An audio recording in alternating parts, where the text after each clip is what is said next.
I think we're gonna have to change the name of this channel to Snowball's Garage. Sit tight, I'll explain.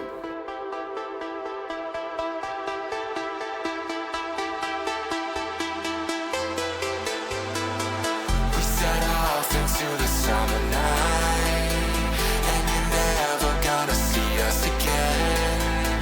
We set off into the summer night, and you're never. We have decided to mini tub the Mustang.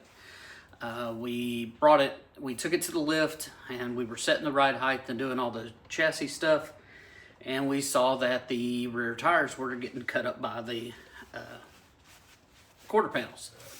This is the second set of tires this has happened to, and I mean, a set of Pro Bracket radials is close to $700. So I'm tired of ruining tires, and I don't want to take the rear lip and flare them out. I think it looks terrible. So we're just going to go ahead and mini tub this thing.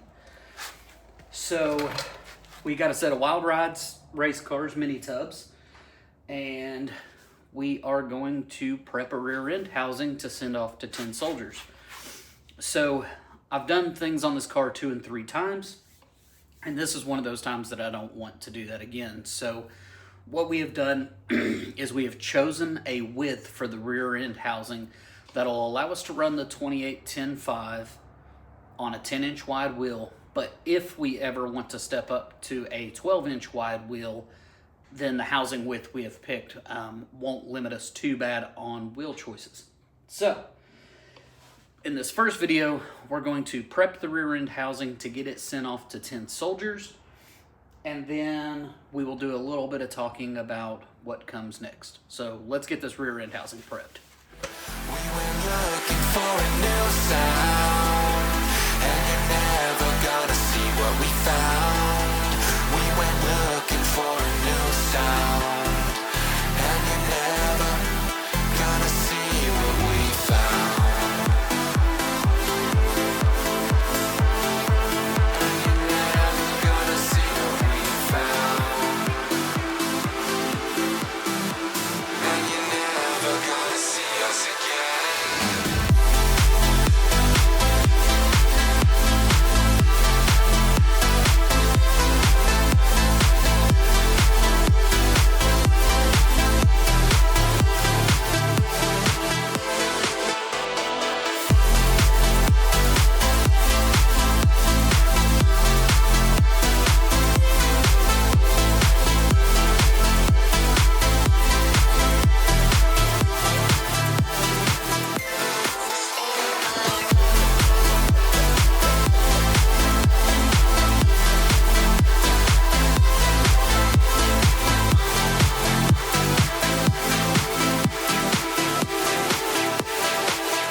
Now that we got the rear end housing prepped, we're going to have to look at what all we're going to have to do in here. So one thing is the battery box is obviously going to have to be moved, because even though we just did the inboard coilovers, we're going to have to move them.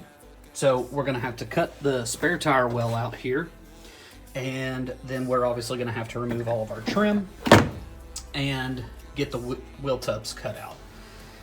So this is where this snowballs for me is, okay, we're going to move the battery box. No big deal. I'm not mad at that. In fact, I want to get it a little further over to get some more weight over here.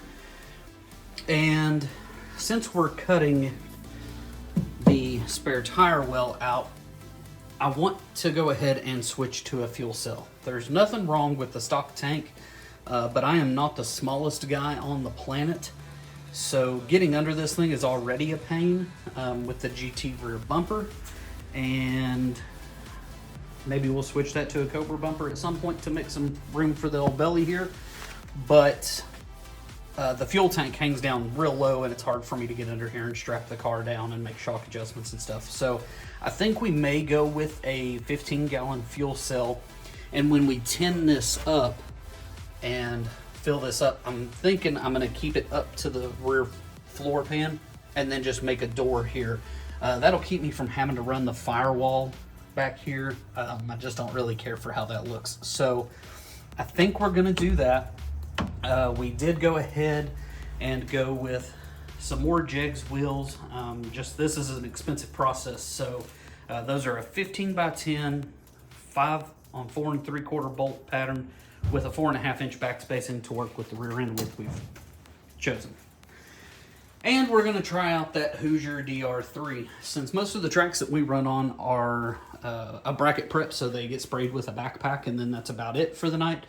Or if we go run at Bristol during a street fights or something like that, then yeah, it's a no prep. So I wanna see how that works out for us. So yeah, and also since we narrowed the rear end, we had to order new axles and everything. So when I talked to Jason over at 10 Shoulders, I was just like, hey man, I'm just gonna order everything from you so I can't screw this up. So we've got new axles coming. It'll be a spool.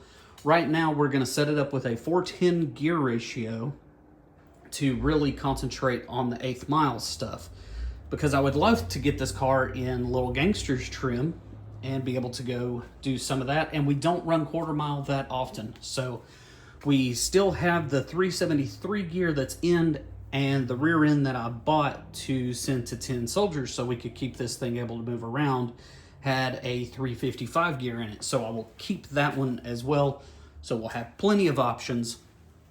So the next step is gonna be to get this thing up in the air, get it level front to back, left to right, get this rear end out of here, and we are going to have to cut everything out. Another thing we are changing is the anti-roll bar. There's nothing wrong with the baseline suspension one that's in the car. I've not had any problems whatsoever, but the ears that are on it are real close to the center section. And Jason warned me that once we start getting the car down at ride height, that it may interfere with the upper control arms. So we're gonna go ahead and switch that to the TRZ unit to give us some more room. So that's gonna wrap it up for this video. I'm gonna get this rear end sent off, and while that's gone and getting done, we are going to get to work on cutting everything out of this car. So yeah, stick around. Let's start cutting this thing up.